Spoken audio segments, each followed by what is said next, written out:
asked by the executive team to focus on de-escalation this year, just to help us strengthen our relationships and be able to focus on these intense situations that we've recently been having with COVID and lots of changes that we've been undergoing. So we are really, really excited to have Kit Welchlin with us, and he's going to take us through the process of learning tips and tricks on how to de-escalate situations and people that we encounter every day. He has been, he's done different trainings with a different management companies, so we're really excited for him to bring on that experience. He's a dynamic speaker, and he was definitely handpicked for our company. Our training committee selected him from a group of people, so we're really excited to have him on. I was in his training earlier today, and it was awesome, a lot of information. So let's take a look at when I got to this slide, how I used this with accuracy. I said the words we choose to use need to be accurate. That was my statement. My explanation is accuracy is the precise shade of meaning.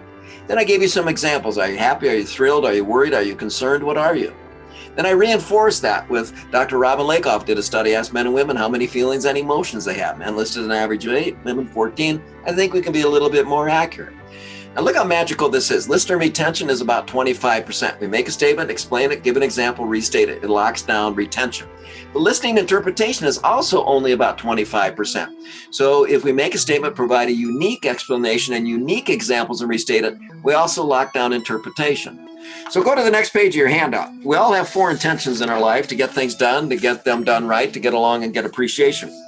So when you take a look at these paragraphs, when we work on a project with someone and they want to get it done and we like that person, of course, we'd focus on the task. Our communication would be brief and to the point. Problem is we don't necessarily like everybody that we have to deal with. Or when there's someone that wants to get something done right and we like this person, of course, we'd focus on the details, every I dotted, every T crossed. Problem is we don't necessarily like everybody we have to deal with.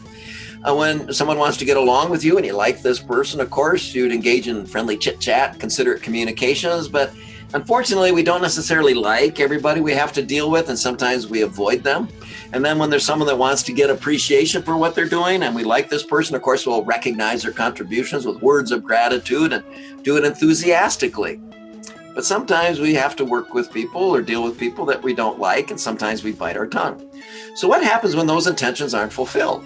Well, when people want to get it done, they fear it's not going to get done, they become more controlling, more demanding, and more forceful.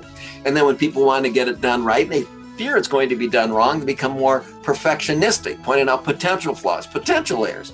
And then when people want to get along with you and they feel left out, they'll exaggerate their behavior, become more approval seeking. They'll say they have a plumbing problem, and then when the maintenance technician shows up, oh, there's cookies and brownies, and oh, I just made some fresh lemonade.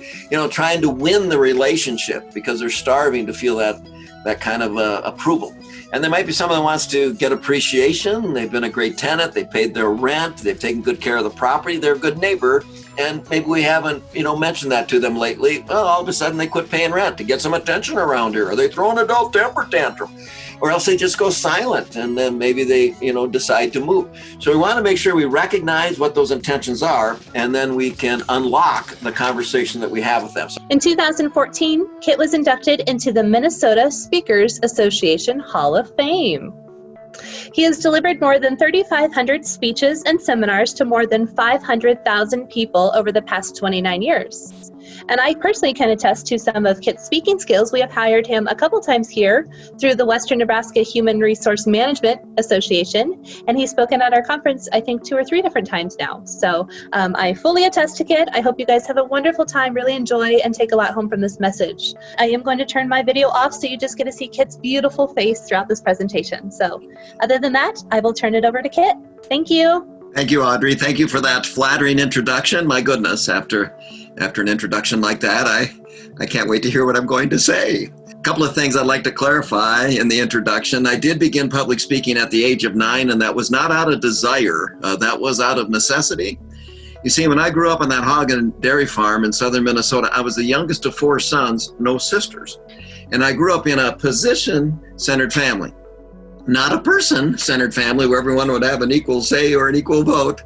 No, there was a true hierarchy in the family where my dad had the most authority, then my mom, and then it went from oldest to youngest, and I was the youngest.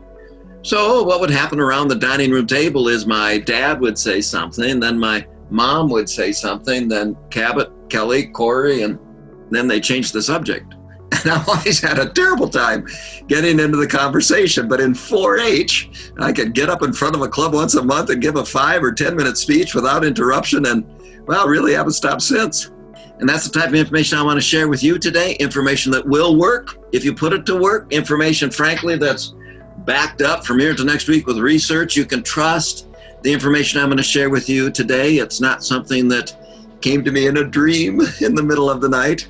I just want to forewarn you, I'm going to make a lot of suggestions this afternoon. I'm not necessarily going to give you advice. I tend not to run around giving people advice. And the main reason I'm not going to give you advice is, well, frankly, Socrates was a man that went around giving people good advice, and I understand they poisoned him. So I'm going to make a lot of suggestions today. So what is stress? Well, stress is really kind of wear and tear caused by life. It's this erosion or corrosion caused by life and stressful events. According to the research by Dr. Leonard Hayflick, the human body does have the biological potential to live to about 135 years. But we don't find very many people living into their 110s, 120s, or 130s. And one of the main reasons is because of stress. My brother, my oldest brother, when he was a child, he had the whooping cough, and my parents claimed they nearly lost him. So he starts out with a biological potential of 135 years. He gets a whooping cough. He's down to 130 years. Maybe when we were going through adolescence, self-esteem was low, stress was high. Now we're down from 130 years down to 125 years. Maybe in our late teens or early 20s, we got involved in some racy relationships. Now we're down from 125 down to 120. Or maybe we bought a small manufacturing company when we were 21. Now we're down to 58 or so. So it's some of those events or choices we make in life that cause us wear and tear of life.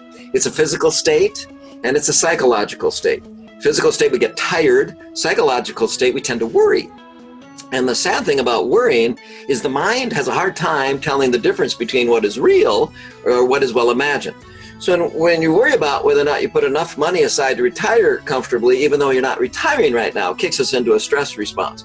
When we worry about whether or not we put enough money aside to get the kids through college, even though they're in grade school right now, it kicks us into a stress response.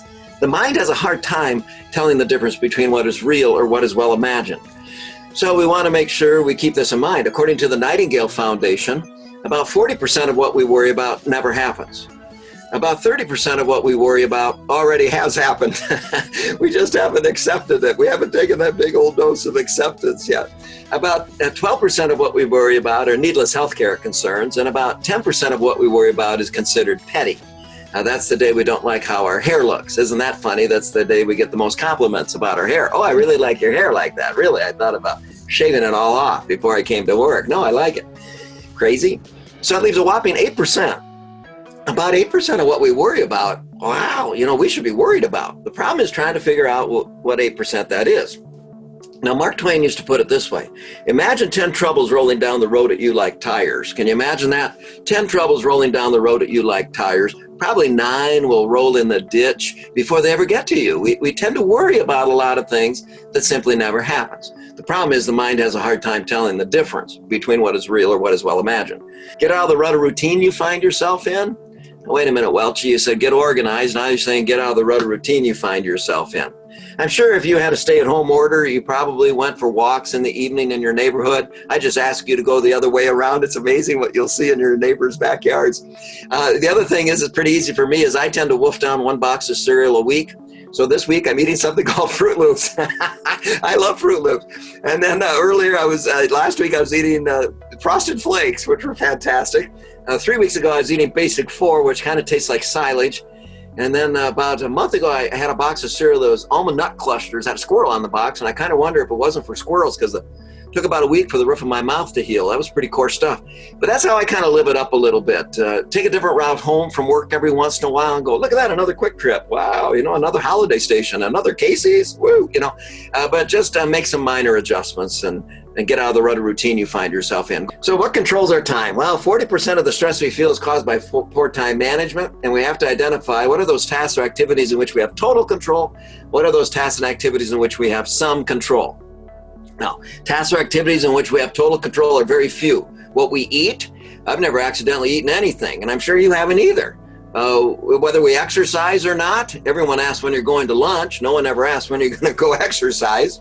What we say, I don't know if you're like me, but I spend most of my time biting my tongue. Maybe what we do for our career to a certain point. Our attitude, I think we have quite a bit of control. What we wear, unless it's a uniform. Now, tasks or activities in which we have some control, everything else in our life, we just need to take some of that control back. So historically, there are three key drivers of change: technology, information, and people.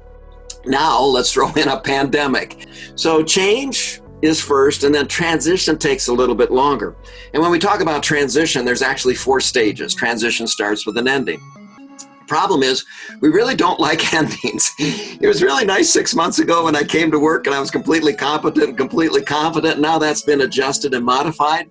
But we push through that. Then we can't go back to the way things used to be, not quite sure how they're going to be, and we go into what we call the neutral zone.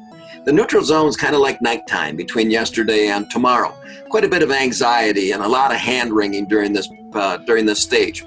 But at some point, we have to make a decision and we launch a new beginning, how we're going to provide our services, what's going to be the new policy and the new procedure.